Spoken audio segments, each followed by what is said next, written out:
ছেলেটি শুধু তাকিয়ে দেখছিল যে মেয়েটিকে সে ভালোবাসে তাকে এক ছেলে অপমান করছে, কিন্তু সে নড়তেও সাহস পেল না, কারণ যে মানুষটা এটা করছিল সে ছিল অনেক ক্ষমতাবান। তার উপর সেই মেয়েটি ছিল তার মৃত ভাইয়ের স্ত্রী। ভাই মারা যাওয়ার পর সে তার সাথে ভালোবাসার অভিনয় করত। সে মেয়েটিকে বলেছিল কলেজ শেষ করলে সে তাকে বিয়ে করবে। মেয়েটি তাকে বিশ্বাস করেছিল এবং নিজের জীবন তুচ্ছ করে তার পড়াশোনার খরচ জোগাতে দিন রাত কাজ করত। কিন্তু সে জানতো না ছেলেটি ইতিমধ্যেই শহরের এক ধনী মেয়ের সাথে গোপনে বাগদান করেছে। সেই ধনী মেয়েকে বিয়ে করতে সে একটা ভয়ঙ্কর কাজ করলো। স্থানীয় এক মাস্তানের দামি জেড ব্রেসলেট চুরি করলো। চুরি ধরা পড়ে গেলে ছেলেটি ভয় পালিয়ে এসে মেয়েটির বাড়িতে লুকিয়ে পড়লো। মেয়েটি তাড়াহুড়ো করে দরজা বন্ধ করলো তাকে বাঁচাতে, কিন্তু তখনই সেই স্থানীয় মাস্তান, যিনি নেশাগ্রস্ত অবস্থায় ছিলেন, বাড়িতে ঢুকে পড়লেন। নেশার কারণে তার সমস্ত অনুভূতি নিয়ন্ত্রণের বাইরে ছিল, আর ঘটল ভয়ঙ্কর ঘটনা। মেয়েটি অসহায়ভাবে তাকালো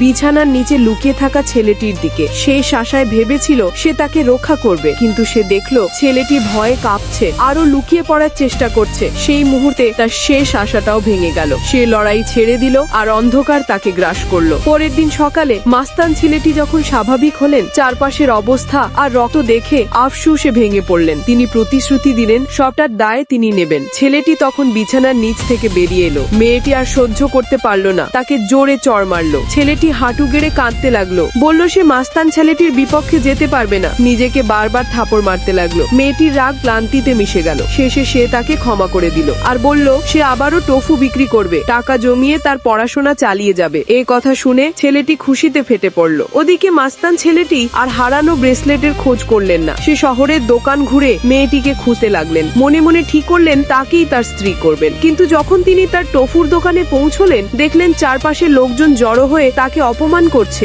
গত রাতে শব্দ আর মৃত স্বামী নিয়ে বাজে কথা বলছে। মাস্তান ছেলেটি সবাইকে তাড়িয়ে দিলেন এবং তাকে বিয়ের পণ হিসাবে গয়না দিলেন। লোকজন তৎক্ষণাৎ আশীর্বাদ করতে লাগলো, কিন্তু মেয়েটির মন রাজি হলো না। তার হৃদয়ে তখনও তার দেবরের জন্য ধুকপুক করছিল। মাস্তান ছেলেটি তাকে বোঝাতে বললেন ও ছেলেটা তোমার যোগ্য নয়। এই বলে তিনি পাশের বাড়ির কাঁচের জানালা ভেঙে দিলেন। ভিতরে লুকিয়ে থাকা দেবর ছেলেটি ভয়ে কাঁপলো। সেই ভয়ে সেখানেই প্রস্রাব করে ফেললো। মাস্তান ছেলেটি বললেন তাকে বলো 3 দিনের মধ্যে যদি জিনিসটা ফেরত না দেয় তার পরিণতি হবে এই কাঁচের বোতল। সব শুনে দেবর ছেলেটি পালাতে চাইলো। মেয়েটি যখন জিজ্ঞেস করলো সে মাস্তান ছেলেটির কাছে কি ঋণী, সে মিথ্যে বলল। সে মাস্তান ছেলেটির কাছ থেকে $20,000 ধার নিয়েছে। মেয়েটি চিন্তায় পড়ে গেল। পরীক্ষা মিস হয়ে যাবে ভেবে সে প্রতিশ্রুতি দিল সে টাকা জোগাড় করে ফেরত দেবে, কিন্তু সে জানতো না ওই টাকা ছিল সেই ধনী মেয়েকে বিয়ে করার পণ। টাকা জোগাতে মরিয়া হয়ে মেয়েটি এক দালালের কাছে গেল দ্রুত টাকা আয়ের উপায় জানতে। দালাল একটা ঠিকানা দিল, কিন্তু বলল না কাজ